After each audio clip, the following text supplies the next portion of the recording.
Hi friends, എല്ലാവർക്കും M4 ലേണിംഗിലേക്ക് സ്വാഗതം. ഇന്നത്തെ ക്ലാസ്സിൽ 8ാം ക്ലാസ്സിലെ ബേസിക് സയൻസ് ടെക്സ്റ്റ് ബുക്കിലെ 15ാമത്തെ ചാപ്റ്ററായ സൊല്യൂഷൻസ് അഥവാ ലായനികളെക്കുറിച്ചാണ് പഠിക്കാൻ പോകുന്നത്. നമ്മളിൽ പലരുടെയും ദിവസം തുടങ്ങുന്നത് തന്നെ ഒരു ചായയിൽ നിന്നായിരിക്കും അല്ലേ? ചായ ഒരു ലായനിയാണ്. അതേപോലെ തന്നെ നാരങ്ങ വെള്ളം, പഞ്ചസാര വെള്ളം, ഉപ്പ് വെള്ളം, പിന്നെ എന്താണ് നമ്മൾ ഉപയോഗിക്കുന്ന എണ്ണ, അതേപോലെ ജ്യൂസുകൾ, നമ്മൾ കുടിക്കുന്ന മരുന്ന്, അതേപോലെ സോഡ വെള്ളം, ഇങ്ങനെ ഒരു ദിവസം നമ്മൾ പലതരം ലായനികൾ ഉപയോഗിക്കാറുണ്ട്. ഇനി എങ്ങനെയാണ് ഒരു സൊല്യൂഷൻ അഥവാ ലായനി തയ്യാറാക്കുന്നത്? പഞ്ചസാര ലായനി തയ്യാറാക്കിയത് എങ്ങനെയാണ്? പഞ്ചസാരയെ വെള്ളത്തിൽ ലയിപ്പിക്കുമ്പോൾ പഞ്ചസാര ലായനി ലഭിക്കുന്നു, ശരിയല്ലേ? അപ്പോൾ ഇവിടെ പഞ്ചസാരയെ നമുക്ക് സൊല്യൂട്ട് അഥവാ ലീനമെന്ന് വിളിക്കാം. അതേപോലെ പഞ്ചസാര എന്തിലാണ് ലയിപ്പിച്ചത്? വെള്ളത്തിലാണല്ലേ? ആ വെള്ളത്തിനെ നമുക്ക് സോൾവെൻറ്റ് അഥവാ ലായകം എന്ന് വിളിക്കാം. ഓക്കെ, അപ്പോൾ ഒരു ലായനി അഥവാ ഒരു സൊല്യൂഷൻ ലഭിക്കണമെങ്കിൽ സൊല്യൂട്ടിനെ സോൾവെൻറ്റിൽ ലയിപ്പിക്കണം അല്ലേ? അഥവാ ലീനത്തെ ലായകത്തിൽ ലയിപ്പിക്കുമ്പോൾ ഒരു ലായനി ലഭിക്കുന്നു. സൊല്യൂട്ടിനെ സോൾവെൻറ്റിൽ ഡിസോൾവ് ചെയ്യുമ്പോൾ സൊല്യൂഷൻ ലഭിക്കുന്നു. മനസ്സിലായല്ലോ? അപ്പോൾ ഉപ്പുവെള്ളത്തിലെ സൊല്യൂട്ട് അഥവാ ലീനമാണ് ഉപ്പ് എന്ന് പറയുന്നത്. അതേപോലെ വെള്ളമാണ് സോൾവെൻറ്റ് അഥവാ ലായകം. ഇത് രണ്ടും കൂടി ചേരുമ്പോൾ ലഭിക്കുന്നതാണ് ഉപ്പുവെള്ളം എന്ന് പറയുന്ന ലായനി അഥവാ സൊല്യൂഷൻ. ഓക്കെ, സോ ഈ ഒരു ടേബിളിൽ പലതരത്തിലുള്ള സൊല്യൂഷൻസ് കൊടുത്തിട്ടുണ്ട്. നമുക്കൊന്ന് നോക്കാം. ആദ്യം തന്നെ കൊടുത്തിരിക്കുന്നത് ബ്രാസ് ആണ്. ബ്രാസിൽ എന്തെല്ലാം ഘടകങ്ങളാണുള്ളത്? സിങ്കും കോപ്പറും ചേരുന്നതാണ് ബ്രാസ്. സോ നമ്മൾ സൊല്യൂഷൻസ് എന്ന് പറയുമ്പോൾ സൊല്യൂഷൻസ് എപ്പോഴും ലിക്വിഡായിട്ട് തന്നെ ഇരിക്കണമെന്ന് നിർബന്ധമില്ല. സൊല്യൂഷൻസ് സോളിഡായിട്ട് ഉണ്ടാകാം, ലിക്വിഡായിട്ട് കാണപ്പെടുന്നുണ്ട്, അതേപോലെ ഗേഷ്യസ് സ്റ്റേറ്റിലും നമുക്ക് സൊല്യൂഷൻസ് കാണപ്പെടാറുണ്ട്. സോ ഇവിടെ ബ്രാസ് എന്ന് പറയുന്ന സൊല്യൂഷൻ എടുക്കുന്ന സമയത്ത് അതിലെ കോൺസ്റ്റിറ്റ്യുവൻസ് ആണ് സിങ്കും കോപ്പറും. സോ ഇവിടെ സിങ്കിനെ കോപ്പറിൽ ഡിസോൾവ് ചെയ്താണ് ബ്രാസ് എന്ന് പറയുന്ന സൊല്യൂഷൻ ഉണ്ടാക്കിയിരിക്കുന്നത്. അപ്പോൾ സിങ്കിനെ നമുക്ക് എന്തെന്ന് വിളിക്കാം? സൊല്യൂട്ട് എന്ന് വിളിക്കാം അല്ലേ? സിങ്ക് ഏത് സ്റ്റേറ്റിലുള്ള സൊല്യൂട്ടാണ്? സോളിഡ് ആയിട്ടുള്ള സൊല്യൂട്ടാണ്. ഇവിടെ കോപ്പറാണ് സോൾവെൻറ്റ്. കോപ്പറിലാണ് നമ്മൾ സിങ്കിനെ ലയിപ്പിച്ചിരിക്കുന്നത്. സോ കോപ്പർ ഏത് സ്റ്റേറ്റിലുള്ള സോൾവെൻ്റ് ആണ്? അതും സോളിഡ് സ്റ്റേറ്റിലുള്ള സോൾവെൻ്റ് ആണ്.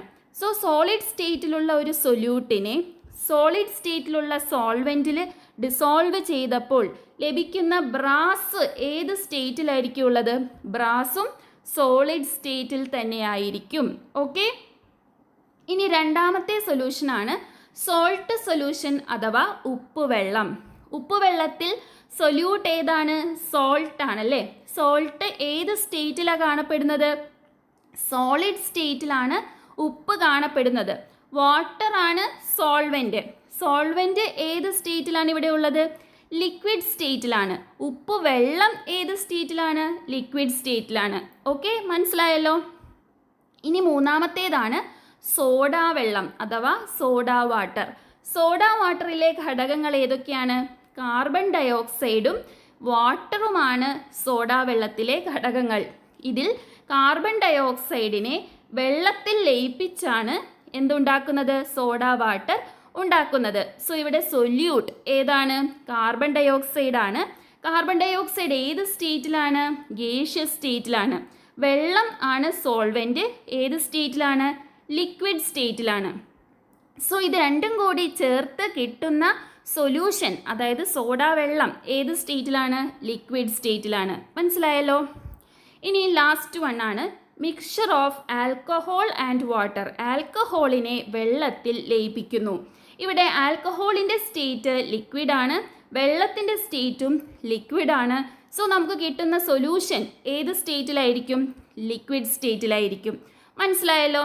സോ ഇവിടെ നമ്മൾ നോക്കിയാൽ കാണാം, സോൾവെൻ്റ് ഏത് സ്റ്റേറ്റിലാണോ അതേ സ്റ്റേറ്റിൽ തന്നെ ആയിരിക്കും സൊല്യൂഷൻ. അതേപോലെ തന്നെ സൊല്യൂട്ട് എപ്പോഴും ചെറിയ അളവിൽ കാണുന്ന സബ്സ്റ്റൻസ് ആയിരിക്കും സൊല്യൂട്ടായിട്ട് വരുന്നത്. കൂടുതൽ ക്വാണ്ടിറ്റിയിൽ വരുന്നത് പൊതുവെ എന്തായിരിക്കും? സോൾവെൻ്റ് ആയിരിക്കും. ഓക്കെ, ഇപ്പോൾ ആൽക്കഹോൾ വെള്ളത്തിൽ ലയിപ്പിക്കുമ്പോൾ ആൽക്കഹോൾ ചെറിയ എമൗണ്ടിലായിരിക്കും, വെള്ളമാണ് കൂടുതൽ ഉണ്ടാകുക. അതേപോലെ ഉപ്പിനെ നമ്മൾ വെള്ളത്തിൽ ലയിപ്പിക്കുമ്പോൾ ഉപ്പ് കുറച്ചും വെള്ളം അധികവുമാണ് ഉണ്ടാവുന്നത്. മനസ്സിലായല്ലോ? In most of the cases, the physical states of the solvent and the solutions are the same. അതായത് നമ്മൾ ആ ടേബിളിൽ കണ്ടിരുന്നു, സോൾവെൻറ്റിൻ്റെയും സൊല്യൂഷൻ്റെയും ഫിസിക്കൽ സ്റ്റേറ്റ് സെയിം ആയിരിക്കും. സോൾവെൻറ്റ് ലിക്വിഡ് ആണെങ്കിൽ സൊല്യൂഷനും ലിക്വിഡ് ആയിരിക്കും. സോൾവെൻറ്റ് സോളിഡ് ആണെങ്കിൽ സൊല്യൂഷനും സോളിഡ് സ്റ്റേറ്റിലായിരിക്കും. Okay, now normally the constituent present in smaller amount is considered as solute and constituent present in larger amount is considered as solvent. അതായത് ചെറിയ അളവിൽ കാണപ്പെടുന്ന കണ്ടൻറ്റ് അല്ലെങ്കിൽ കോൺസ്റ്റിറ്റ്യുവൻ്റ് ആണ് സൊല്യൂട്ട് എന്ന് പറയുന്നത്.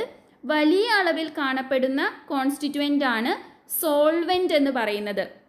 നമ്മൾ പറഞ്ഞു ഉപ്പ് വെള്ളത്തിൽ ഉപ്പാണ് സൊല്യൂട്ട്. ഉപ്പായിരിക്കും കുറച്ച് എമൗണ്ടിൽ കാണപ്പെടുന്നത്, വെള്ളം കൂടുതൽ എമൗണ്ടിൽ കാണപ്പെടുന്നു.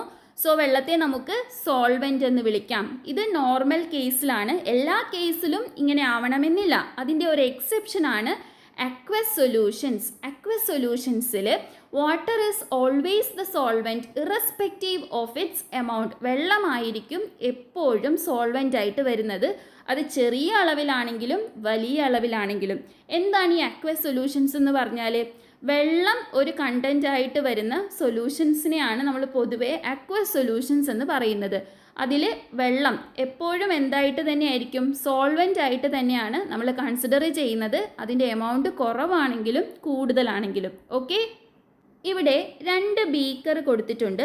2 ബീക്കറിലും എടുത്തിട്ടുള്ളത് പൊട്ടാസ്യം പെർമാംഗനേറ്റ് സൊല്യൂഷനാണ്.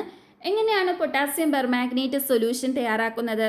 പൊട്ടാസ്യം പെർമാംഗനേറ്റിനെ വെള്ളത്തിൽ ലയിപ്പിച്ചാണ് പൊട്ടാസ്യം പെർമാംഗനേറ്റ് സൊല്യൂഷൻ തയ്യാറാക്കുന്നത്.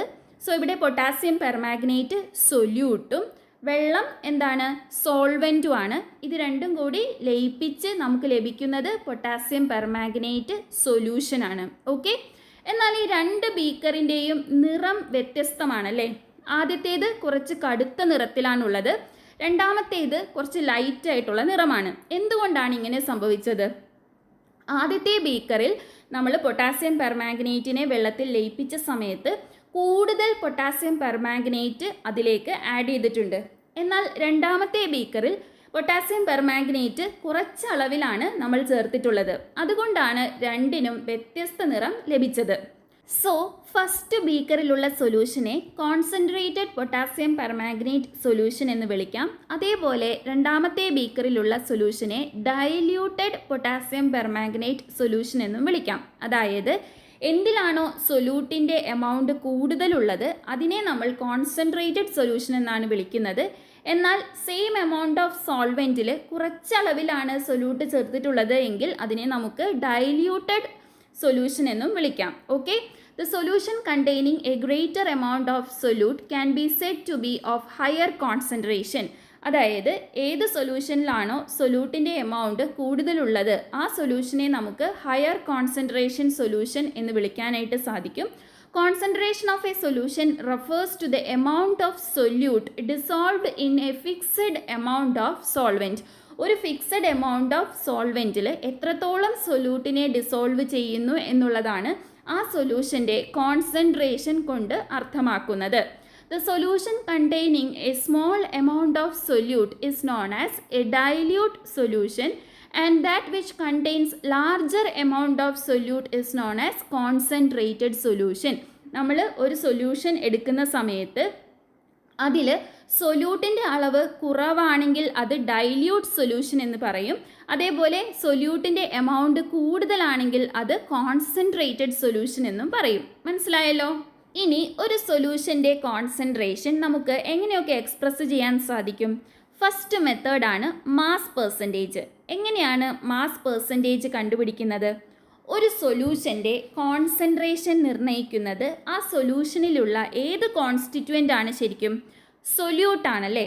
സോ മാസ് പെർസെൻറ്റേജ് കണ്ടുപിടിക്കുന്നത് mass of solute divided by mass of solution into 100 ഈ ഒരു മെത്തേഡിലാണ്. Mass percentage is equal to mass of solute divided by mass of solution into 100. ഇത് ഓർത്തിരിക്കാൻ ഒരു എളുപ്പ വഴിയുണ്ട്. എന്തിൻ്റെ കോൺസെൻട്രേഷനാണ് നമ്മൾ കണ്ടുപിടിക്കുന്നത്? സൊല്യൂഷൻ്റെ അല്ലേ? സോ സൊല്യൂഷൻ, മാസ് ഓഫ് സൊല്യൂഷനാണ് ഡിനോമിനേറ്ററിൽ വരുന്നത്. ഇനി ആ സൊല്യൂഷൻ്റെ കോൺസെൻട്രേഷൻ ഡിപ്പെൻഡ് ചെയ്യുന്നത് എന്തിനെയാണ്? സൊല്യൂട്ടിനെയാണ് അല്ലേ? സോ മാസ് ഓഫ് സൊല്യൂട്ടാണ് ന്യൂമറേറ്ററിൽ വരുന്നത്.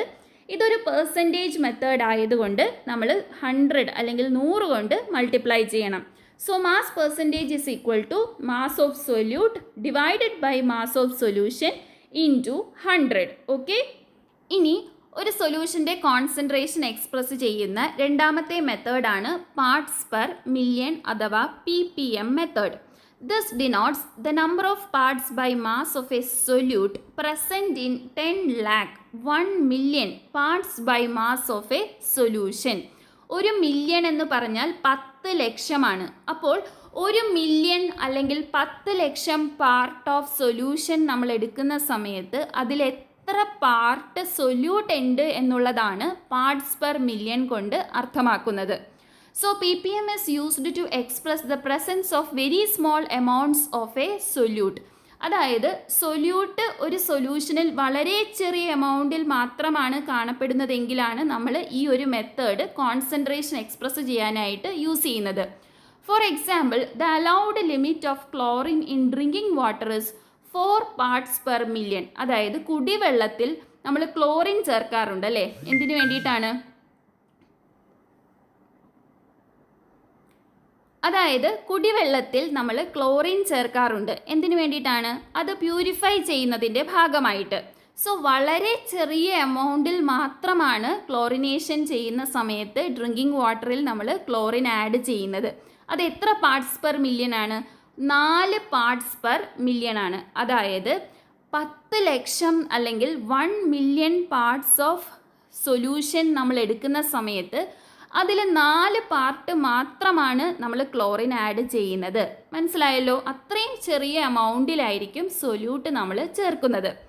Volume percentage, molality and normality are some other scales used to express concentration of solutions. അതായത് ഒരു സൊല്യൂഷൻ്റെ കോൺസെൻട്രേഷൻ കണ്ടുപിടിക്കാനായിട്ട് നമ്മൾ യൂസ് ചെയ്യുന്ന മറ്റ് മെത്തേഡ്സ് ആണ് വോളിയം പെർസെൻറ്റേജ്, മൊളാലിറ്റി, നോർമാലിറ്റി. ഇതൊക്കെ നമ്മൾ വലിയ ക്ലാസ്സുകളിൽ പഠിക്കുന്നതായിരിക്കും.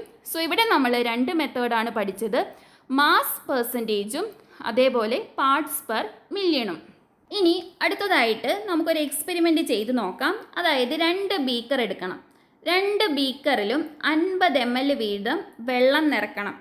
ഇനി ഒരു പാത്രത്തിൽ 100 ഗ്രാം സോഡിയം ക്ലോറൈഡ് എടുക്കുക. അതായത് നമ്മുടെ കറിയിലൊക്കെ ഇടുന്ന ഉപ്പില്ലേ, കോമൺ സോൾട്ട് ഒരു പാത്രത്തിൽ എടുക്കുക.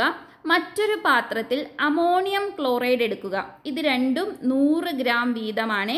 സോ 100 ഗ്രാം സോഡിയം ക്ലോറൈഡ് ഒരു പാത്രത്തിൽ, 100 ഗ്രാം അമോണിയം ക്ലോറൈഡ് മറ്റൊരു പാത്രത്തിൽ. ആദ്യത്തെ ബീക്കറിലും 50 ml വെള്ളം, രണ്ടാമത്തെ ബീക്കറിലും 50 ml വെള്ളം.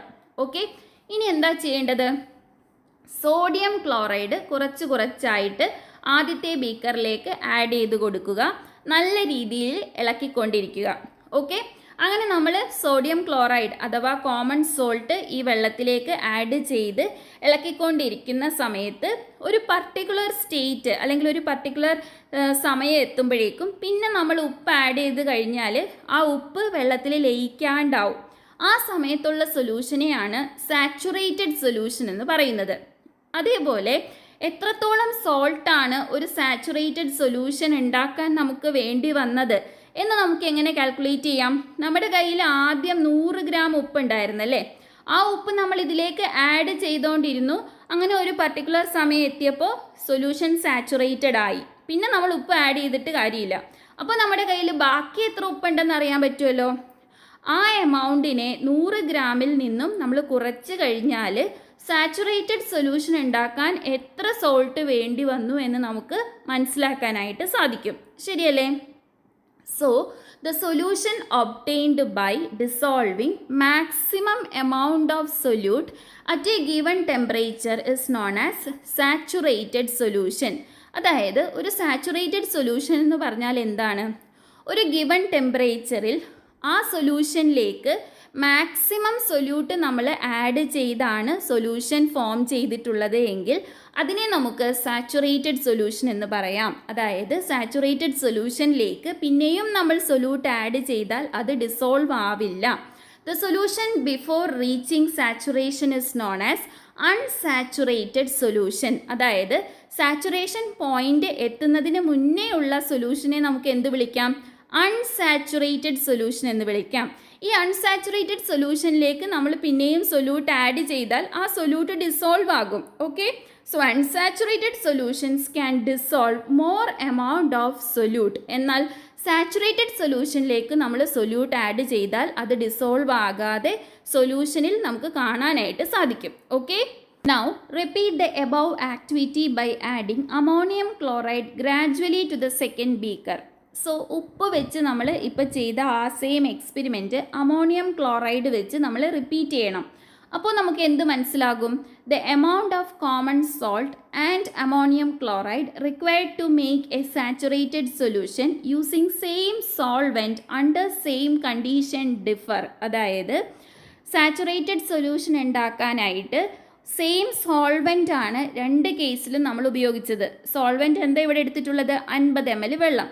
ഇതിലേക്കാണ് നമ്മൾ കോമൺ സോൾട്ടും അതേപോലെ തന്നെ അമോണിയം ക്ലോറൈഡും ആഡ് ചെയ്ത് കൊടുത്തത്. സെയിം എമൗണ്ട് ഓഫ് കോമൺ സോൾട്ടും അമോണിയം ക്ലോറൈഡും ആണോ സാച്ചുറേറ്റഡ് സൊല്യൂഷൻ ഉണ്ടാക്കാനായിട്ട് വേണ്ടി വന്നത്? അല്ല. ഈ എക്സ്പെരിമെൻറ്റ് ചെയ്ത് നോക്കുമ്പോൾ മനസ്സിലാകും രണ്ട് ഡിഫറെൻറ്റ് സാച്ചുറേറ്റഡ് സൊല്യൂഷൻ ഉണ്ടാക്കാനായിട്ട് സെയിം സോൾവെൻറ്റും സെയിം കണ്ടീഷനുമാണ് നമ്മൾ ഉപയോഗിച്ചതെങ്കിലും സൊല്യൂട്ടിൻ്റെ എമൗണ്ട് ഡിഫറെൻ്റ് ആയിരിക്കും. മനസ്സിലായല്ലോ? The amount of solute in grams required to convert 100 gram of solvent into saturated solution at a given temperature is known as solubility of the solute in that solvent. Solubility എന്ന് പറഞ്ഞാൽ എന്താണ്? അതായത് 100 gram സോൾവെൻറ്റിനെ ഒരു saturated solution ആക്കി മാറ്റാൻ എത്ര gram solute വേണം ഒരു പർട്ടിക്കുലർ ടെമ്പറേച്ചറിൽ, അതിനെയാണ് സൊല്യൂബിലിറ്റി ഓഫ് ദാറ്റ് സൊല്യൂട്ട് എന്ന് പറയുന്നത്. ഒരു സൊല്യൂട്ടിൻ്റെ സൊല്യൂബിലിറ്റി എന്ന് പറയുന്നത് 100 ഗ്രാം സോൾവെൻറ്റിനെ സാച്ചുറേറ്റഡ് സൊല്യൂഷൻ ആക്കി മാറ്റാൻ എത്ര എമൗണ്ട് സൊല്യൂട്ട് വേണം എന്നുള്ളതാണ്. മനസ്സിലായല്ലോ? സോ ഇപ്പം നമ്മൾ എന്താണ് സാച്ചുറേറ്റഡ് സൊല്യൂഷൻ, അതേപോലെ എന്താണ് അൺസാച്ചുറേറ്റഡ് സൊല്യൂഷൻ എന്നൊക്കെ മനസ്സിലാക്കിയല്ലേ. ഇനി അടുത്തതായിട്ട് എന്താണ് സൂപ്പർ സാച്ചുറേറ്റഡ് സൊല്യൂഷൻസ് എന്ന് നമുക്ക് നോക്കാം. They are created by heating a saturated solution adding more solute and then cooling it gently. അതായത് നമ്മൾ സാച്ചുറേറ്റഡ് സൊല്യൂഷൻ എന്താണെന്ന് മനസ്സിലാക്കി. ഇപ്പോൾ ഒരു സൊല്യൂഷനിൽ മാക്സിമം സൊല്യൂട്ട് ഉൾക്കൊണ്ടിട്ടുണ്ടെങ്കിൽ അതിനെ നമുക്ക് സാച്ചുറേറ്റഡ് സൊല്യൂഷൻ എന്ന് പറയാം. ഈ സാച്ചുറേറ്റഡ് സൊല്യൂഷനെ ചൂടാക്കിയതിന് ശേഷം അതിലേക്ക് കൂടുതൽ സൊല്യൂട്ടിനെ ആഡ് ചെയ്ത് സാവധാനം തണുപ്പിക്കുമ്പോൾ ലഭിക്കുന്ന സൊല്യൂഷനാണ് സൂപ്പർ സാച്ചുറേറ്റഡ് സൊല്യൂഷൻ.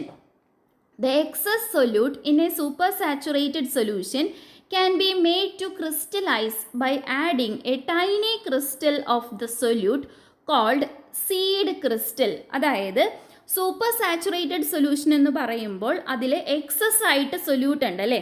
സാധാരണഗതിയിൽ സാച്ചുറേറ്റഡ് സൊല്യൂഷനിലാണ് മാക്സിമം സൊല്യൂട്ട് ഉള്ളത്. എന്നാൽ ഈ സാച്ചുറേറ്റഡ് സൊല്യൂഷനെ ചൂടാക്കി കഴിയുമ്പോൾ കൂടുതൽ സൊല്യൂട്ടിനെ അതിന് ലയിപ്പിക്കാനായിട്ട് സാധിക്കും. അങ്ങനെ വരുന്ന എക്സസ് സൊല്യൂട്ട് നമുക്ക് ക്രിസ്റ്റലൈസ് ചെയ്യാനായിട്ട് പറ്റും. സൂപ്പർ സാച്ചുറേറ്റഡ് സൊല്യൂഷനിലുള്ള എക്സസ് ആയിട്ടുള്ള സൊല്യൂഷനെ ക്രിസ്റ്റലൈസ് ചെയ്യാനായിട്ട് നമുക്ക് പറ്റും. എങ്ങനെയാണ് ഈ ക്രിസ്റ്റലൈസേഷൻ പോസിബിൾ ആകുന്നത്? സീഡ് ക്രിസ്റ്റൽ അല്ലെങ്കിൽ ഏത് സൊല്യൂട്ടാണോ ഇതിലുള്ളത് ആ സൊല്യൂട്ടിൻ്റെ ഒരു ചെറിയ ക്രിസ്റ്റലിനെ നമ്മൾ ഈ സൂപ്പർ സാച്ചുറേറ്റഡ് സൊല്യൂഷനിലേക്ക് ഡിപ്പ് ചെയ്ത് വെക്കും. അങ്ങനെ ഡിപ്പ് ചെയ്ത് വെക്കുന്ന സമയത്ത് എക്സസ് ആയിട്ട് സൂപ്പർ സാച്ചുറേറ്റഡ് സൊല്യൂഷനിലുള്ള സൊല്യൂട്ട് ക്രിസ്റ്റലൈസ് ചെയ്ത് ഈ സീഡ് ക്രിസ്റ്റലിൽ വന്നിരിക്കുന്നതായിട്ട് നമുക്ക് കാണാനായിട്ട് പറ്റും. This process is called recrystallisation and it usually happens very quickly. ഈ ഒരു പ്രോസസ്സിനെയാണ് നമ്മൾ റീക്രിസ്റ്റലൈസേഷൻ എന്ന് പറയുന്നത്. അതേപോലെ ഇത് പെട്ടെന്ന് സംഭവിക്കുന്ന ഒരു പ്രക്രിയയാണ്. ഇനി നമ്മൾ നേരത്തെ പഠിച്ചു ഒരു സൊല്യൂഷനെ സാച്ചുറേറ്റഡ് സൊല്യൂഷൻ ആക്കി മാറ്റാൻ എത്രത്തോളം സൊല്യൂട്ടിനെ ആഡ് ചെയ്യണം എന്നുള്ളതാണ് ആ ഒരു സൊല്യൂട്ടിൻ്റെ സൊല്യൂബിലിറ്റി എന്ന് പറയുന്നത്. സോ സൊല്യൂബിലിറ്റി എന്തിനൊക്കെയാണ് ഡിപ്പെൻഡ് ചെയ്യുന്നത്? The nature of solute and temperature are the two factors that influence solubility. സൊല്യൂബിലിറ്റീനെ ഇൻഫ്ലുവൻസ് ചെയ്യുന്ന രണ്ട് ഫാക്ടേഴ്സാണ്. ഒന്ന് നേച്ചർ ഓഫ് സൊല്യൂട്ട് അല്ലെങ്കിൽ സൊല്യൂട്ടിൻ്റെ പ്രത്യേകത, രണ്ടാമത്തേത് ടെമ്പറേച്ചർ. നമ്മൾ സൂപ്പർ സാച്ചുറേറ്റഡ് സൊല്യൂഷൻ ഉണ്ടാക്കിയ സമയത്ത് പറഞ്ഞു, സാച്ചുറേറ്റഡ് സൊല്യൂഷനെ ഹീറ്റ് ചെയ്യുമ്പോഴാണ് നമുക്ക് കൂടുതൽ സൊല്യൂട്ടിനെ ആഡ് ചെയ്യാനായിട്ട് പറ്റുന്നത്. അതായത് സാച്ചുറേറ്റഡ് സൊല്യൂഷനെ ഹീറ്റ് ചെയ്യുന്ന സമയത്ത് അവിടെ സൊല്യൂട്ടിൻ്റെ സൊല്യൂബിലിറ്റി ഇൻക്രീസ് ആവുകയാണ് അല്ലേ. സോ ടെമ്പറേച്ചറും എന്തിനെ ഡിപ്പെൻഡ് ചെയ്യുന്നുണ്ട്? സൊല്യൂബിലിറ്റിയെ അഫക്റ്റ് ചെയ്യുന്നുണ്ട്. Okay, now observe the solubility of the following substances at 30 degree Celsius. 30 degree Celsius ടെമ്പറേച്ചറിലെ ഡിഫറെൻറ്റ് സബ്സ്റ്റൻസസിൻ്റെ സൊല്യൂബിലിറ്റിയാണ് ഇവിടെ കൊടുത്തിട്ടുള്ളത്. ആദ്യം തന്നെ സോഡിയം ക്ലോറൈഡിൻ്റെ സൊല്യൂബിലിറ്റിയാണ് 36.1. അതായത് 100 ഗ്രാം സോൾവെൻറ്റിൽ 36.1 ഗ്രാം സോഡിയം ക്ലോറൈഡ് ആഡ് ചെയ്യുമ്പോഴാണ് സാച്ചുറേറ്റഡ് സൊല്യൂഷൻ നമുക്ക് ലഭിക്കുന്നത്. അതേപോലെ പൊട്ടാസ്യം നൈട്രേറ്റിൻ്റേത് 48 ആണ്. അങ്ങനെ പലതരം സോൾട്ടിൻ്റെ സൊല്യൂബിലിറ്റി ഇവിടെ നമുക്ക് കാണാം. ഏറ്റവും കൂടുതൽ സൊല്യൂബിലിറ്റി ഉള്ളത് ഏതിനാണ്? 100 വരുന്നത് കാൽഷ്യം ക്ലോറൈഡിനാണ്. അതായത് 100 ഗ്രാം സോൾവെൻറ്റിൽ 100 ഗ്രാം തന്നെ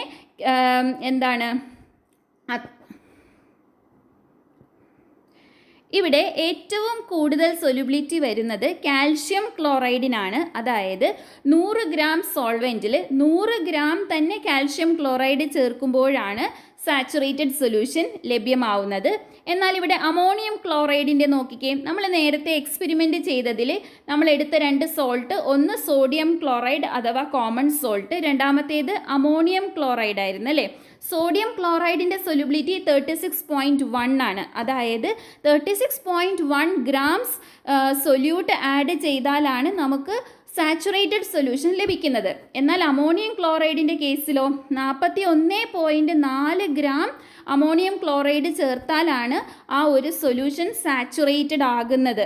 സോ സൊല്യൂട്ടിൻ്റെ എമൗണ്ടിൽ ഡിഫറൻസ് ഉണ്ട് അല്ലേ. അത് നമ്മൾ നേരത്തെ എക്സ്പെരിമെൻറ്റിൽ പഠിച്ചിരുന്നു. ഇനി ഇവിടെ 30 ഡിഗ്രി സെൽഷ്യസ് എന്ന ടെമ്പറേച്ചർ മാറ്റി ഒരു 50 ഡിഗ്രി സെൽഷ്യസ് കൊടുത്തു എന്ന് വിചാരിക്കുക. അതായത് ടെമ്പറേച്ചറിനെ നമ്മൾ ചേഞ്ച് ചെയ്തു. അങ്ങനെയാണെങ്കിൽ ഈ സെയിം വാല്യൂസ് ആയിരിക്കുമോ സൊല്യൂബിലിറ്റിക്ക്? അല്ല, ഈ വാല്യൂസ് ചേഞ്ച് ആവും. അതേപോലെ ഇവിടെ വ്യത്യസ്ത സൊല്യൂട്ടിന് വ്യത്യസ്ത സൊല്യൂബിലിറ്റിയാണ്. അപ്പോൾ സൊല്യൂബിലിറ്റി ഡിപ്പെൻഡ് ചെയ്യുന്ന രണ്ട് ഫാക്ടേഴ്സാണ്, ഒന്ന് നേച്ചർ ഓഫ് സൊല്യൂട്ട്, അതേപോലെ ടെമ്പറേച്ചർ. സോ ഈ ഒരു കാര്യം ഈ ഒരു ടേബിളിൽ നിന്ന് നമുക്ക് വ്യക്തമായിട്ട് മനസ്സിലാവും. ഓക്കെ, ഇനി ഇവിടെ ഒരു ഗ്രാഫ് കൊടുത്തിട്ടുണ്ട്. ഇത് എന്താണെന്ന് മനസ്സിലാക്കാം. Given S A graph that connect solubility and temperature of certain salts. ചില സോൾട്സിൻ്റെ സൊല്യൂബിലിറ്റിയും ടെമ്പറേച്ചറും തമ്മിലുള്ള റിലേഷനാണ് ഈ ഒരു ഗ്രാഫിൽ കൊടുത്തിട്ടുള്ളത്. ഇവിടെ കുറച്ച് ക്വസ്റ്റ്യൻസ് കാണാം. എന്തൊക്കെയാണെന്ന് നോക്കാം. Which substance shows maximum increase in solubility as temperature increases? So ഇവിടെ എക്സ് ആക്സിസിൽ ടെമ്പറേച്ചർ കൊടുത്തിട്ടുണ്ട്, വൈ ആക്സിസിൽ സൊല്യൂബിലിറ്റിയും കൊടുത്തിട്ടുണ്ട്. ഓക്കെ, ആദ്യത്തെ ക്വസ്റ്റ്യൻ എന്താണ്? ടെമ്പറേച്ചർ ഇൻക്രീസ് ആവുന്നതിനനുസരിച്ച് സൊല്യൂബിലിറ്റി ഏറ്റവും അധികം ഇൻക്രീസ് വരുന്നത് ഏത് സോൾട്ടിനാണ്? ഓക്കെ, സോ ഈ ഗ്രാഫിൽ നിന്ന് നമുക്ക് മനസ്സിലാക്കാം ഏറ്റവും കൂടുതൽ സൊല്യൂബിലിറ്റി വന്നിരിക്കുന്നത് പൊട്ടാസ്യം നൈട്രേറ്റിനാണ്. ടെമ്പറേച്ചർ കൂടുന്നതിനനുസരിച്ച് പൊട്ടാസ്യം നൈട്രേറ്റിൻ്റെ സൊല്യൂബിലിറ്റി ഏകദേശം 70 വരെ എത്തി. ഓക്കെ, 40 ഡിഗ്രി സെൽഷ്യസ് ആകുമ്പോൾ തന്നെ പൊട്ടാസ്യം നൈട്രേറ്റിൻ്റെ സൊല്യൂബിലിറ്റി എത്രയായി? 70 വരെ എത്തി. Okay, now second question is which salt have the same solubility at a temperature of 40 degree Celsius? 40 degree സെൽഷ്യസിൽ ഏത് രണ്ട് സോൾട്ടിനാണ് സെയിം സൊല്യൂബിലിറ്റി വരുന്നത്? ഏതാണ്? ഒന്ന് പൊട്ടാസ്യം ക്ലോറൈഡ്, മറ്റൊന്ന് സോഡിയം ക്ലോറൈഡ്. ഇവിടെ നമുക്കറിയാം ഈ രണ്ട് ഗ്രാഫ് തമ്മിൽ ഇൻ്റർസെക്റ്റ് ചെയ്യുന്നുണ്ട് അല്ലേ. 40 ഡിഗ്രി സെൽഷ്യസിന് കറസ്പോണ്ടിങ് ആയിട്ട് 40 എന്ന് പറയുന്ന സൊല്യൂബിലിറ്റി രണ്ട് സോൾട്ട് കാണിക്കുന്നുണ്ട്. അത് ഏതൊക്കെയാണ്? പൊട്ടാസ്യം ക്ലോറൈഡും അതേപോലെ sodium ക്ലോറൈഡും. Now the third question is Which substance shows a decrease in solubility with increase in temperature?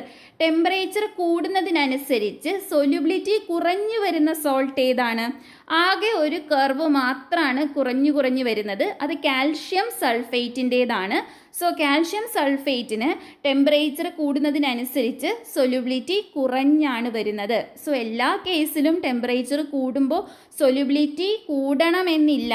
Calcium സൾഫേറ്റിൻ്റെ കേസിൽ ടെമ്പറേച്ചർ കൂടുന്നതിനനുസരിച്ച് ഒരു പെർട്ടിക്കുലർ സ്റ്റേജ് കഴിയുമ്പോൾ സൊല്യൂബിലിറ്റി കുറഞ്ഞാണ് വരുന്നത്. ഓക്കെ, ഇനി എന്താണ് mixture?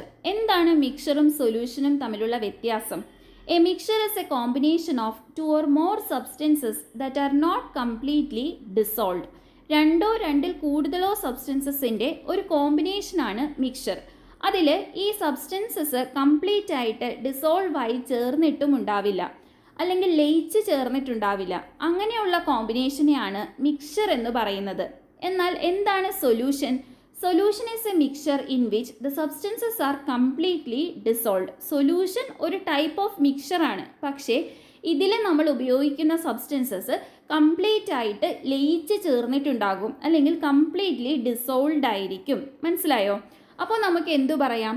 All solutions are mixtures. എല്ലാ സൊല്യൂഷൻസും മിക്സ്ചേഴ്സ് ആണ്, എന്നാൽ എല്ലാ മിക്സ്ചേഴ്സും സൊല്യൂഷൻസ് അല്ല. മനസ്സിലായല്ലോ? ഇനി മിക്സ്ചേഴ്സ് രണ്ട് തരത്തിലുണ്ട്. ഒന്ന് ഹോമോജീനിയസ് മിക്സ്ചേഴ്സ്, രണ്ടാമത്തേത് ഹെറ്ററോജീനിയസ് മിക്സ്ചേഴ്സ്. എന്താണ് ഹോമോജീനിയസ് മിക്സ്ചേഴ്സ്? ഹോമോ എന്ന വാക്കിൻ്റെ അർത്ഥം സെയിം അല്ലെങ്കിൽ ഒരേപോലെ എന്നാണ്. Okay, so if the composition of the constituents is the same through out the mixture, it is known as homogeneous mixtures. ഒരു മിക്സ്ചറിൻ്റെ എല്ലാ ഭാഗത്തും അതിൻ്റെ കോൺസ്റ്റിറ്റ്യുവൻസിൻ്റെ കോമ്പോസിഷൻ ഒരേപോലെയാണെങ്കിൽ അതിനെ നമുക്ക് ഹോമോജീനിയസ് മിക്സ്ചേഴ്സ് എന്ന് പറയാം. അതായത് ഒരു മിക്സ്ചറിലെ കോൺസ്റ്റിറ്റ്യുവൻസ് എല്ലാം ഒരേപോലെയാണ് എല്ലായിടത്തും കാണപ്പെടുന്നതെങ്കിൽ അതിനെ ഹോമോജീനിയസ് മിക്സ്ചേഴ്സ് എന്ന് നമുക്ക് പറയാം. Example: sugar solution, salt solution, air, അതേപോലെ ഓർണമെൻ്റൽ ഗോൾഡ്. ഇതെല്ലാം ഹോമോജീനിയസ് മിക്സ്ചേഴ്സിന് എക്സാമ്പിളാണ്. ഒരു ഷുഗർ സൊല്യൂഷൻ എടുത്തിട്ട് അതിൻ്റെ ഏത് ഭാഗത്ത് നിന്ന് നമ്മൾ ടേസ്റ്റ് ചെയ്ത് നോക്കിയാലും സെയിം ടേസ്റ്റ് ആയിരിക്കും. അതേപോലെ സോൾട്ട് സൊല്യൂഷൻ്റെ എല്ലാ ഭാഗത്തും സോൾട്ട് ഒരേപോലെയാണ് ഡിസ്ട്രിബ്യൂട്ട് ചെയ്തിട്ടുള്ളത്. എയറിലാണെങ്കിലും അതിൻ്റെ എല്ലാ കോൺസ്റ്റിറ്റ്യുവൻസും എല്ലാ ഭാഗത്തും ഒരേപോലെ ആയിരിക്കും ഡിസ്ട്രിബ്യൂട്ട് ചെയ്തിട്ടുള്ളത്. ഓർണമെൻ്റൽ ഗോൾഡും ഹോമോജീനിയസ് മിക്സ്ചേഴ്സിന് എക്സാമ്പിളാണ്. Okay, the components of such mixtures cannot be seen separately with the naked eye. ഈ ഹോമോജീനിയസ് മിക്സ്ചേഴ്സിൻ്റെ ഓരോ കമ്പണൻസിനെയും നമുക്ക് സെപ്പറേറ്റ് ആയിട്ട് നമ്മുടെ നേക്കഡ് ഐ കൊണ്ട് അല്ലെങ്കിൽ നമ്മുടെ കണ്ണുകൊണ്ട് നേരിട്ട് നമുക്ക് കാണാനായിട്ട് സാധിക്കില്ല. If the components in mixtures are not distributed uniformly, it is known as heterogeneous mixtures. ഒരു മിക്സ്ചറിലെ കോമ്പണൻസ് യൂണിഫോം ആയിട്ടല്ല ഡിസ്ട്രിബ്യൂട്ട് ചെയ്തിട്ടുള്ളത് എങ്കിൽ അതിനെ നമുക്ക് ഹെറ്ററോജീനിയസ് മിക്സ്ചേഴ്സ് എന്ന് പറയാം. Example: A mixture of salt and sand. കുറച്ച് സോൾട്ടും കുറച്ച് സാൻഡും കൂടി എടുത്ത് നമ്മൾ മിക്സ് ചെയ്തു. സോൾട്ടും സാൻഡും ഈക്വൽ ആയിട്ട് ഡിസ്ട്രിബ്യൂട്ട് ആയിട്ടുണ്ടാകുമോ? ഇല്ല. എത്ര നമ്മൾ മിക്സ് ചെയ്താലും യൂണിഫോം ആയിരിക്കില്ല അവരുടെ ഡിസ്ട്രിബ്യൂഷൻ. പല സ്ഥലത്തും പല കോമ്പോസിഷൻ ആയിരിക്കും. അതേപോലെ മഡി വാട്ടർ, അതായത് ചെളിവെള്ളം എല്ലായിടത്തും ഒരേപോലെ ആയിരിക്കും ഇരിക്കുക? അല്ല. അതേപോലെ mixture of water and kerosene. വാട്ടറും കെറോസിനും കൂടി നമ്മൾ എത്ര മിക്സ് ചെയ്യാൻ ശ്രമിച്ചാലും അത് രണ്ടും രണ്ട് ലെയറായിട്ടായിരിക്കും ഇരിക്കുന്നത്. സോ ഇതെല്ലാം ഹെറ്ററോജീനിയസ് മിക്സ്ചേഴ്സിന് എക്സാമ്പിളാണ്. Here the components can be seen separately with the naked eye. Heterogeneous മിക്സ്ചേഴ്സിൻ്റെ പ്രത്യേകത എന്താണ്? ഓരോ കമ്പണൻറ്റും നമുക്ക് നമ്മുടെ കണ്ണുകൊണ്ട് നേരിട്ട് കാണാൻ സാധിക്കും. ഒരു മൈക്രോസ്കോപ്പിൻ്റെ ഒന്നും സഹായമില്ലാതെ തന്നെ കോൺസ്റ്റിറ്റ്യുവൻസിനെ നമ്മുടെ കണ്ണുകൊണ്ട് നേരിട്ട് കാണാൻ കഴിയുന്നുണ്ടെങ്കിൽ അങ്ങനത്തെ മിക്സ്ചേഴ്സാണ് ഹെറ്ററോജീനിയസ് മിക്സ്ചേഴ്സ്. ഓക്കെ, ഇനി ഡിഫറെൻറ്റ് ടൈപ്സ് ഓഫ് മിക്സ്ചേഴ്സ് ആണ് ട്രൂ സൊല്യൂഷൻ, കൊളോയിഡ്സ്, അതേപോലെ സസ്പെൻഷൻസ് എന്നിവ. എന്താണ് ഇവ തമ്മിലുള്ള വ്യത്യാസം? The size of solute particles present in a true solution is so small that it cannot be seen with naked eye. നമ്മുടെ കണ്ണുകൊണ്ട് നേരിട്ട് കാണാൻ പറ്റാത്ത അത്രയും ചെറിയ സൊല്യൂട്ട് പാർട്ടിക്കിൾസ് ആണ് ഒരു ട്രൂ സൊല്യൂഷനിൽ ഉള്ളത്. Since these particles are very minute, they cannot scatter a beam of light. ഒരു ട്രൂ സൊല്യൂഷനിലൂടെ നമ്മളൊരു ടോർച്ച് അടിച്ചാൽ അല്ലെങ്കിൽ ഒരു ബീം ഓഫ് ലൈറ്റ് കടത്തി വിട്ടാൽ അതിലെ പാർട്ടിക്കിൾസ് വളരെ ചെറുതായതുകൊണ്ട് തന്നെ ആ ബീമിനെ അല്ലെങ്കിൽ ആ ബീം ഓഫ് ലൈറ്റിനെ അതിലെ പാർട്ടിക്കിൾസ് സ്കാറ്റർ ചെയ്യുന്നില്ല. Hence the path of light beam is not visible. അതുകൊണ്ട് തന്നെ നമുക്കതിലൂടെ ലൈറ്റ് കടന്നു പോകുന്നതായിട്ട് കാണാൻ സാധിക്കില്ല. എന്നാൽ in case of colloids the solute അല്ലെങ്കിൽ colloidal particle size is comparatively bigger. എന്നാൽ കൊളോയിഡിൻ്റെ കേസിൽ അതിലെ സൊല്യൂട്ട് പാർട്ടിക്കിൾസിൻ്റെ സൈസ് കുറച്ചുകൂടി വലുതാണ്. Hence they scatter a beam of light thus making the path of the beam visible. അതുകൊണ്ട് തന്നെ അതിലൂടെ ഒരു ടോർച്ച് അടിച്ചാൽ അല്ലെങ്കിൽ ഒരു ബീം ഓഫ് ലൈറ്റ് കടത്തിവിട്ടാൽ ബീം ഓഫ് ലൈറ്റിൻ്റെ പാത്ത് നമുക്ക് കാണാനായിട്ട് സാധിക്കും. ഇനി സസ്പെൻഷൻസിൻ്റെ പ്രത്യേകത എന്താണ്? Particles of suspensions are big enough to be seen with the naked eye. നമ്മുടെ കണ്ണുകൊണ്ട് കാണാൻ പറ്റുന്ന അത്രയും വലിയ പാർട്ടിക്കിൾസ് ആണ് സസ്പെൻഷൻസിൻ്റേത്.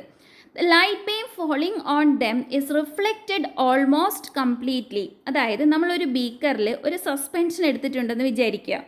ഒരു ബീം ഓഫ് ലൈറ്റ് നമ്മൾ ഈ സസ്പെൻഷൻ ഇരിക്കുന്ന ബീക്കറിലേക്ക് അടിക്കുകയാണ്. അങ്ങനെയെങ്കിൽ ആ beam of light almost complete ആയിട്ട് തന്നെ റിഫ്ലക്റ്റ് ചെയ്യുകയാണ് ചെയ്യുന്നത്, അല്ലാതെ അതിലൂടെ കടന്നു പോകില്ല. They gradually settle down under the influence of gravity. ഈ സസ്പെൻഷനിലെ പാർട്ടിക്കിൾസ് പയ്യെ പയ്യെ സെറ്റിലാവുകയാണ് ചെയ്യുന്നത്. ഓക്കെ, ഇനി ഇവിടെ നമുക്ക് 3 ബീക്കേഴ്സ് കാണാം അല്ലേ. ഫസ്റ്റ് ബീക്കറിൽ കോപ്പർ സൾഫേറ്റും വാട്ടറുമാണ് എടുത്തിട്ടുള്ളത്. അതായത് ഇവിടെ കോപ്പർ സൾഫേറ്റ് സൊല്യൂട്ടും വാട്ടർ സോൾവെൻറ്റുമാണ്. അങ്ങനെ നമുക്ക് രണ്ടും മിക്സ് ചെയ്തപ്പോൾ കോപ്പർ സൾഫേറ്റ് സൊല്യൂഷൻ കിട്ടി. Okay, now next is milk plus water. Milk plus water എന്ന് പറയുമ്പോൾ നമുക്ക് കിട്ടുന്നത് ഒരു കൊളോയിഡാണ്. ഫസ്റ്റ് കേസിൽ നമുക്കൊരു ട്രൂ സൊല്യൂഷൻ കിട്ടി. സെക്കൻഡ് കേസിൽ മിൽക്കും വാട്ടറും തമ്മിൽ മിക്സ് ചെയ്തപ്പോൾ നമുക്ക് കിട്ടുന്നത് കൊളോയിഡാണ്. ഓക്കെ, ഇനി മൂന്നാമത്തെ ബീക്കറിൽ എന്താ ഉള്ളത്? ചോക്ക് പൗഡറും വാട്ടറുമാണ്. ഇവിടെ ചോക്ക് പൗഡർ വാട്ടറിൽ കറക്റ്റായിട്ട് ലയിക്കുമോ? ഇല്ല അല്ലേ. അതിങ്ങനെ നമുക്ക് സസ്പെൻഡ് ചെയ്ത് കാണാനായിട്ട് സാധിക്കും. സോ ഈ ചോക്ക് പൗഡർ പ്ലസ് വാട്ടർ എന്ന് പറയുന്നത് സസ്പെൻഷന് എക്സാമ്പിളാണ്. ഓക്കെ, ഇനി ഈ 3 ബീക്കറിലുള്ള കണ്ടൻറ്റും നല്ല രീതിയിൽ ഇളക്കുക. അതിനുശേഷം ഒരു ബീം ഓഫ് ലൈറ്റ് 3ലൂടെയും കടത്തിവിടാനായിട്ട് ശ്രമിക്കുക. എന്ത് ഒബ്സർവേഷനാണ് നമുക്ക് കാണാൻ സാധിക്കുക? Path of beam can be observed. ഏതിലൊക്കെയാണ് നമുക്ക് ആ ബീമിൻ്റെ പാത്ത് കാണാൻ സാധിക്കുന്നത്? ഫസ്റ്റ് ബീക്കറിലുള്ളത് ഒരു ട്രൂ സൊല്യൂഷനാണ് അല്ലേ. അതിലെ പാർട്ടിക്കിൾ സൈസ് വളരെ ചെറുതാണ്, നമ്മുടെ കണ്ണുകൊണ്ട് നേരിട്ട് കാണാൻ പോലും സാധിക്കില്ല. അതുകൊണ്ട് തന്നെ ഇവിടെ പാത്ത് ഓഫ് ലൈറ്റ് നമുക്ക് കാണാൻ പറ്റുമോ? ഇല്ല. രണ്ടാമത്തെ കേസ് മിൽക്ക് പ്ലസ് വാട്ടർ ഒരു കൊളോയിഡ് സൊല്യൂഷനാണ്. അവിടെ പാർട്ടിക്കിൾ സൈസ് കുറച്ചുകൂടി വലുതാണ്. അതുകൊണ്ട് തന്നെ path of beam of light നമുക്ക് കാണാനായിട്ട് സാധിക്കും. ഇനി മൂന്നാമത്തെ കേസിൽ ചോക്ക് പൗഡറും വാട്ടറുമാണ്. നന്നായി ഇളക്കി കഴിയുമ്പോൾ ഏകദേശം ഒരു ഒപ്പേക്ക് സബ്സ്റ്റൻസ് പോലെ ആയിരിക്കും ആ ഒരു മിക്സർ ഉണ്ടായിരിക്കുക. ഇവിടെയും നമുക്ക് പാത്ത് ഓഫ് ലൈറ്റ് കറക്റ്റായിട്ട് കാണാൻ സാധിക്കില്ല. ഇനി പാർട്ടിക്കിൾസ് കാണാൻ പറ്റുമോ ഇല്ലയോ എന്നുള്ളതാണ് രണ്ടാമത്തെ ഒബ്സർവേഷൻ. ഫസ്റ്റ് കേസിൽ അതായത് കോപ്പർ സൾഫേറ്റ് സൊല്യൂഷനിലെ പാർട്ടിക്കിൾസ് നമുക്ക് കണ്ണുകൊണ്ട് കാണാൻ പറ്റുമോ? ഇല്ല. രണ്ടാമത്തെ കേസിൽ നമുക്ക് കണ്ണുകൊണ്ട് പാർട്ടിക്കിൾസിനെ കാണാൻ പറ്റില്ല, പക്ഷേ പാർട്ടിക്കിൾ സൈസ് കുറച്ചുകൂടി വലുതായിരിക്കും. ഓക്കെ, മൂന്നാമത്തെ കേസിൽ നമുക്ക് നമ്മുടെ നേക്കഡ് ഐ കൊണ്ട് പാർട്ടിക്കിൾസ് കാണാൻ പറ്റും. അതായത് ചോക്ക് പൗഡർ വാട്ടറിൽ കിടക്കുന്നത് നമുക്ക് കണ്ണുകൊണ്ട് നേരിട്ട് കാണാനായിട്ട് സാധിക്കും. ഓക്കെ, സോ ഫസ്റ്റ് ബീക്കറിലുള്ളത് ഒരു ട്രൂ സൊല്യൂഷനാണ്. സെക്കൻഡ് ബീക്കറിലുള്ളത് ഒരു കൊളോയിഡാണ്. മൂന്നാമത്തെ ബീക്കറിലുള്ളത് ഒരു സസ്പെൻഷനാണ്. ഓക്കെ, ഇനി ഈ 3 ബീക്കറിലുള്ള മിക്സ്ചേഴ്സിനെയും നമുക്ക് ഒരു ഫിൽറ്റർ പേപ്പറിലൂടെ അരിച്ചു നോക്കാം. Filtering using A filter paper. അപ്പോൾ എന്താ കാണാൻ പറ്റുന്നത്? ആദ്യം തന്നെ കോപ്പർ സൾഫേറ്റ് സൊല്യൂഷനെ ഒരു ഫിൽറ്റർ പേപ്പറിലൂടെ അരിച്ചാൽ അരിപ്പയിൽ നമുക്ക് എന്തെങ്കിലും കാണാൻ പറ്റുമോ? ഇല്ല. കാരണം എന്താണ്? പാർട്ടിക്കിൾസിനെ നമുക്ക് അങ്ങനെ ഫിൽട്രേഷനിലൂടെ സൊല്യൂഷൻ്റെ കേസിൽ സെപ്പറേറ്റ് ചെയ്യാനായിട്ട് സാധിക്കില്ല. കാരണം നമ്മളിവിടെ എടുത്തിട്ടുള്ളത് ഒരു ട്രൂ സൊല്യൂഷനാണ്. അതായത് കോപ്പർ സൾഫേറ്റ് വാട്ടറിൽ കംപ്ലീറ്റ് ആയിട്ട് അലിഞ്ഞു ചേർന്നിരിക്കുകയാണ്. അതുകൊണ്ട് തന്നെ നമുക്കതിനെ ഫിൽട്രേഷനിലൂടെ സെപ്പറേറ്റ് ചെയ്യാൻ സാധിക്കില്ല. ഇനി രണ്ടാമത്തെ കേസ് കൊളോയിഡാണ്. അതായത് മിൽക്കും വാട്ടറും കൂടിയുള്ള മിക്സ്ചറിനെ ഒരു ഫിൽറ്റർ പേപ്പറിലൂടെ കടത്തിവിട്ടാൽ നമുക്ക് എന്തെങ്കിലും അരിച്ചു മാറ്റാനായിട്ട് സാധിക്കുമോ? ഇല്ല. ഇവിടെയും കംപ്ലീറ്റ് ആയിട്ട് അത് അതിലൂടെ അരിച്ച് താഴത്തേക്ക് തന്നെ പോകും. നമുക്ക് മിൽക്കിനെയും വാട്ടറിനെയും ഫിൽട്രേഷനിലൂടെ സെപ്പറേറ്റ് ചെയ്യാൻ സാധിക്കില്ല.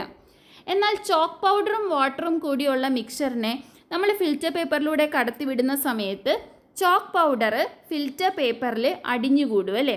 വാട്ടർ മാത്രമായിരിക്കും താഴത്തേക്ക് പോകുന്നത്. സോ സസ്പെൻഷനിൽ നമുക്ക് പാർട്ടിക്കിൾസിനെ ഫിൽട്രേഷനിലൂടെ സെപ്പറേറ്റ് ചെയ്യാനായിട്ട് സാധിക്കും. എന്നാൽ കൊളോയിഡിലും പറ്റില്ല, സൊല്യൂഷനിലും പറ്റില്ല. Okay, now second activity, passing an intense beam of light. ഇത് നമ്മൾ നേരത്തെ നോക്കിയായിരുന്നു അല്ലേ? ഒരു ട്രൂ സൊല്യൂഷനിലൂടെ ഒരു ബീം ഓഫ് ലൈറ്റ് കടത്തി വിട്ടാൽ ആ ബീം ഓഫ് ലൈറ്റിൻ്റെ പാത്ത് കാണാൻ പറ്റുമോ?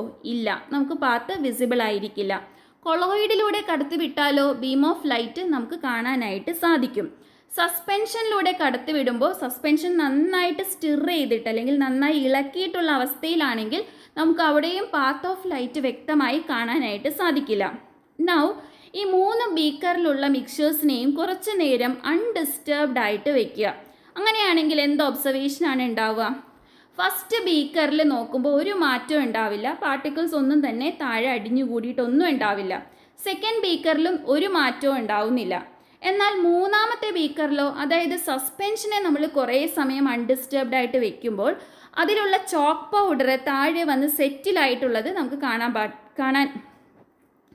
അതിലുള്ള ചോക്ക് പൗഡർ താഴെ വന്ന് സെറ്റിലായിട്ട് കാണാനായിട്ട് സാധിക്കും. അതായത് സസ്പെൻഷൻ നമ്മൾ കുറച്ച് നേരം അൺഡിസ്റ്റർബ്ഡ് ആയിട്ട് വെച്ചാൽ പാർട്ടിക്കിൾസ് സെറ്റിൽ ഡൗൺ ചെയ്യും. ഓക്കെ, ഇനി ഷുഗർ സൊല്യൂഷനും സോൾട്ട് സൊല്യൂഷനും ഒക്കെ ട്രൂ സൊല്യൂഷൻസിന് എക്സാമ്പിളാണ്. അതുപോലെ ഡൈല്യൂട്ട് റൈസ് വാട്ടർ, അതേപോലെ മിൽക്ക്, ഫോഗ്, ഇങ്ക് എന്നിവ കൊളോയിഡ്സിന് എക്സാമ്പിളാണ്. സസ്പെൻഷൻസിന് എക്സാമ്പിളാണ് അറ്റ്മോസ്ഫിറിക് എയർ, മഡി വാട്ടർ, ചോക്ക് വാട്ടർ എക്സെട്ര. നമ്മൾ നേരത്തെ എയർ ട്രൂ സൊല്യൂഷൻ ആണെന്ന് പഠിച്ചിരുന്നു. എന്നാൽ അറ്റ്മോസ്ഫിറിക് എയർ സസ്പെൻഷന് എക്സാമ്പിളാണ്. കാരണം അറ്റ്മോസ്ഫിറിക് എയറിൽ ഡസ്റ്റ് പാർട്ടിക്കിൾസ് കൂടിയുണ്ട്. Okay, now prepare a solution by adding 2 gram sodium thiosulfate in a beaker containing 50 ml water. 50 ml വെള്ളമുള്ള ഒരു ബീക്കറിലേക്ക് 2 ഗ്രാം സോഡിയം തയോസൾഫേറ്റ് ആഡ് ചെയ്ത് ഒരു സൊല്യൂഷൻ പ്രിപ്പയർ ചെയ്യുക. സോഡിയം തയോസൾഫേറ്റിൻ്റെ മറ്റൊരു പേരാണ് ഹൈപ്പോ. ഓക്കെ, ഇനി ഈ ഒരു ബീക്കറിനെ ഈ ചിത്രത്തിൽ കാണിച്ചിരിക്കുന്നത് പോലെ ഒരു ബീം ഓഫ് ലൈറ്റിൻ്റെ സ്ഥലത്ത് പ്ലേസ് ചെയ്യണം. And add A few drops of dilute hydrochloric acid and stir the solution. എന്നിട്ട് ഇതിലേക്ക് few drops dilute hydrochloric acid add ചെയ്ത് കൊടുക്കുക. എന്നിട്ട് നന്നായിട്ട് ഇളക്കുക. എന്ത് ഒബ്സർവേഷൻ ആയിരിക്കും നമുക്ക് കാണാൻ സാധിക്കുക? Sulphur gets precipitated when sodium thiosulphate react with dilute hydrochloric acid. നമ്മൾ പ്രിപ്പയർ ചെയ്ത സൊല്യൂഷനിലേക്ക് ഡൈല്യൂട്ട് ഹൈഡ്രോക്ലോറിക് ആസിഡ് ആഡ് ചെയ്യുമ്പോൾ സൾഫർ പ്രസിപ്പിറ്റേറ്റ് ചെയ്യാനായിട്ട് തുടങ്ങും. Before the chemical reaction the mixer existed as A solution. നമ്മൾ ഡൈല്യൂട്ട് ഹൈഡ്രോക്ലോറിക് ആസിഡ് പ്രിപ്പയർ ചെയ്ത സൊല്യൂഷനിലേക്ക് ഒഴിക്കുന്നതിന് മുൻപ് ആ ബീക്കറിൽ ഉണ്ടായിരുന്നത് ഒരു ട്രൂ സൊല്യൂഷനാണ്, അല്ലെങ്കിൽ അതൊരു സൊല്യൂഷനായിരുന്നു.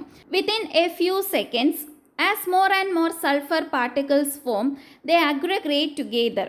അതായത് വൺസ് ഡൈല്യൂട്ട് ഹൈഡ്രോക്ലോറിക് ആസിഡ് ഒഴിച്ച് നമ്മൾ ഇളക്കാൻ തുടങ്ങുമ്പോൾ കൂടുതൽ സൾഫർ പാർട്ടിക്കിൾസ് പ്രസിപ്പിറ്റേറ്റ് ചെയ്യാനായിട്ട് തുടങ്ങും. അതെല്ലാം കൂടിച്ചേരും. The particle size thus gets bigger and form a colloid making the path of light beam visible. അങ്ങനെ പാർട്ടിക്കിൾ സൈസ് കൂടി വന്ന് അതൊരു കൊളോയിഡായിട്ട് മാറും. ആ സമയത്ത് നമുക്ക് പാത്ത് ഓഫ് ലൈറ്റ് നല്ല ക്ലീൻ ആയിട്ട് കാണാനായിട്ട് പറ്റും. Further, more and more sulfur particles get separated and the size of particles keep on increasing. വീണ്ടും നമ്മൾ ഇളക്കിക്കൊണ്ടിരിക്കുമ്പോൾ സൾഫർ പാർട്ടിക്കിൾസ് കൂടുതൽ ഫോം ചെയ്യുന്നു. പാർട്ടിക്കിൾ സൈസ് വീണ്ടും ഇൻക്രീസ് ആകുന്നു. അങ്ങനെ ആ മിക്സർ എന്തായി മാറും? സസ്പെൻഷനായി മാറും. ഓക്കെ, സസ്പെൻഷനായി മാറുമ്പോൾ കൊളോയിഡിൽ എത്രത്തോളം നമുക്ക് ബീം ഓഫ് ലൈറ്റ് ക്ലിയർ ആയി കാണാൻ സാധിച്ചോ അത്രയും നമുക്ക് കാണാനായിട്ട് സാധിക്കില്ല. ഓക്കെ, ഇനി നമുക്ക് എല്ലാവർക്കും ഇഷ്ടമുള്ള ഒരു ഡ്രിങ്കാണ് സോഫ്റ്റ് ഡ്രിങ്ക്സ്, അതേപോലെ juices. Most of the juices that we drink are liquids in the colloidal form. നമ്മൾ ഉപയോഗിക്കുന്ന ഓൾമോസ്റ്റ് എല്ലാ ജ്യൂസസും സോഫ്റ്റ് ഡ്രിങ്ക്സും എല്ലാം കൊളോയിഡൽ ഫോമിലുള്ളതാണ്. Such juices and liquids are available in the market. ഇതെല്ലാം നമുക്ക് പാക്ഡ് ആയിട്ട് മാർക്കറ്റിൽ അവൈലബിൾ ആണ്. They do not settle down even after prolonged storage. ഒരുപാട് കാലം അനക്കാതെ ഈ ബോട്ടിൽസ് എല്ലാം പാക്ക് ചെയ്ത് അങ്ങനെ തന്നെ വെച്ചിരുന്നാലും ഇതിലെ പാർട്ടിക്കിൾസ് സെറ്റിൽ ഡൗൺ ചെയ്യില്ല. എന്തുകൊണ്ടായിരിക്കും? ഇതിൽ നമ്മൾ സെറ്റിൽ ആവാതിരിക്കാൻ വേണ്ടിയിട്ട് സ്റ്റെബിലൈസേഴ്സ് ആഡ് ചെയ്യുന്നുണ്ട്. എന്താണ് സ്റ്റെബിലൈസേഴ്സ്? സോഫ്റ്റ് ഡ്രിങ്ക്സിലെയും അതേപോലെ തന്നെ പാക്ഡ് ആയിട്ടുള്ള ജ്യൂസസിലെയും പാർട്ടിക്കിൾസ് സെറ്റിൽ ആവാതിരിക്കാൻ വേണ്ടി നമ്മൾ ആഡ് ചെയ്യുന്ന കെമിക്കൽ സബ്സ്റ്റൻസസ് ആണ് സ്റ്റെബിലൈസേഴ്സ് എന്ന് പറയുന്നത്. So it prevents the particles from getting settled. Stabilisers ആയിട്ട് ഉപയോഗിക്കുന്ന ചില കെമിക്കൽസ് ആണ് ഇവിടെ കൊടുത്തിട്ടുള്ളത്. Brominated vegetable oil, sucrose acetate isobutyrate, glyceryl ester of rosin. ഇതെല്ലാം സ്റ്റെബിലൈസേഴ്സിന് എക്സാമ്പിളാണ്. ഓക്കെ, സോ സ്റ്റെബിലൈസേഴ്സ് മാത്രമല്ല നമ്മൾ ഫുഡ് മെറ്റീരിയൽസിൽ ആഡ് ചെയ്യുന്ന കെമിക്കൽ സബ്സ്റ്റൻസസ് നല്ല കളറ് കിട്ടാനും അതേപോലെ നല്ല ടേസ്റ്റ് കിട്ടാനും നല്ല സ്മെല്ല് കിട്ടാനും ഒക്കെ പല കെമിക്കൽ സബ്സ്റ്റൻസസും നമ്മൾ ഫുഡ് മെറ്റീരിയൽസിൽ ആഡ് ചെയ്യാറുണ്ട്. അങ്ങനെയുള്ള ചില കെമിക്കൽ സബ്സ്റ്റൻസസ് ആണ് ഇവിടെ കൊടുത്തിട്ടുള്ളത്. ഒന്നാമത്തേത് ടാർട്രസിൻ. എന്താണ് ടാർട്രസിൻ? അത് ഫുഡ് മെറ്റീരിയലിലാണ് നമ്മൾ പൊതുവെ ആഡ് ചെയ്യാറുള്ളത്. കളറിങ് ഏജൻ്റ് ആയിട്ടാണ് അത് പ്രവർത്തിക്കുന്നത്. അതൊരു യെല്ലോ കളറ് തരും. Okay, now second one is erythrosine. ഇറൈത്രോസിനും നമ്മൾ ഫുഡ് മെറ്റീരിയലിലാണ് ആഡ് ചെയ്യുന്നത്. റെഡ് കളറ് കിട്ടാൻ വേണ്ടിയിട്ടാണ് ഇറൈത്രോസിൻ നമ്മൾ ആഡ് ചെയ്യുന്നത്. ഇനി മൂന്നാമത്തേതാണ് വാനിലിൻ. അതും ഫുഡ് മെറ്റീരിയലിൽ ആഡ് ചെയ്യുന്ന ഒരു കെമിക്കൽ സബ്സ്റ്റൻസസ് ആണ്. ഇത് ടേസ്റ്റ് എൻഹാൻസർ ആണ്. കൂടുതൽ ടേസ്റ്റ് കിട്ടാൻ വേണ്ടിയിട്ടാണ് വാനിലിൻ ആഡ് ചെയ്യുന്നത്. നാലാമത്തേതാണ് ഫോസ്ഫോറിക് ആസിഡ്. ഇത് നമ്മൾ സോഫ്റ്റ് ഡ്രിങ്ക്സിലാണ് ആഡ് ചെയ്യുന്നത്. ഒരു സോർ ടേസ്റ്റ് കിട്ടാൻ വേണ്ടിയിട്ടാണ് ഫോസ്ഫോറിക് ആസിഡ് സോഫ്റ്റ് ഡ്രിങ്ക്സിൽ നമ്മൾ ആഡ് ചെയ്യുന്നത്. ലാസ്റ്റ് വൺ ആണ് അലൈൽ ഹെക്സാനോയേറ്റ്. ഇത് ഫുഡ് മെറ്റീരിയലിൽ ആഡ് ചെയ്യുന്നത് പൈനാപ്പിളിൻ്റെ സ്മെല്ല് കിട്ടാൻ വേണ്ടിയിട്ടാണ്. Okay, allyl hexanoate. Okay, so ഇങ്ങനെ നമ്മൾ ഫുഡ് മെറ്റീരിയൽസിൽ ഉപയോഗിക്കുന്ന കെമിക്കൽ സബ്സ്റ്റൻസസ് ഒന്നും തന്നെ ഹെൽത്തി ആയിട്ടുള്ള ഒരു ഓപ്ഷൻ അല്ല എന്നുള്ള കാര്യവും നിങ്ങൾ മനസ്സിലാക്കി വെച്ചിരിക്കണം. സോ ഇത്രയും കാര്യങ്ങളാണ് ഈ ഒരു ചാപ്റ്ററിൽ നമുക്ക് പഠിക്കാനുള്ളത്. സൊല്യൂഷൻസിനെ കുറിച്ചാണ് നമ്മൾ പഠിച്ചത്. ഡിഫറെൻറ്റ് ടൈപ്സ് ഓഫ് സൊല്യൂഷൻസ് എന്തൊക്കെയാണെന്ന് മനസ്സിലാക്കി, മിക്സേഴ്സ് എന്തൊക്കെയാണെന്ന് മനസ്സിലാക്കി, പലതരം മിക്സേഴ്സ് പരിചയപ്പെട്ടു. അതേപോലെ സ്റ്റെബിലൈസേഴ്സ് എന്താണെന്നും വേറെ കെമിക്കൽ സബ്സ്റ്റൻസസ് എന്തൊക്കെയാണ് നമ്മൾ ഫുഡ് മെറ്റീരിയൽസിൽ ആഡ് ചെയ്യുന്നത്, ഇതെല്ലാം നമ്മൾ മനസ്സിലാക്കി. ഓക്കെ, സോ എല്ലാവർക്കും സൊല്യൂഷൻസ് എന്ന ചാപ്റ്റർ നന്നായി മനസ്സിലായി എന്ന് വിചാരിക്കുന്നു. നിങ്ങളുടെ അഭിപ്രായങ്ങളും നിർദ്ദേശങ്ങളും കമൻറ്റായി അറിയിക്കാൻ മറക്കരുത്. അതേപോലെ തന്നെ ഇതുവരെ നമ്മുടെ ചാനൽ സബ്സ്ക്രൈബ് ചെയ്തിട്ടില്ലാത്ത കൂട്ടുകാർ എന്തായാലും ചാനലൊന്ന് സബ്സ്ക്രൈബ് ചെയ്ത് സപ്പോർട്ട് ചെയ്യണം. അതേപോലെ തന്നെ വീഡിയോയുടെ ലിങ്ക് നിങ്ങളുടെ ഫ്രണ്ട്സിന് സെൻഡ് ചെയ്ത് കൊടുക്കാനും മറക്കരുത്. മറ്റൊരു വീഡിയോയിൽ കാണുന്നത് വരെ താങ്ക് യു ഫ്രണ്ട്സ്.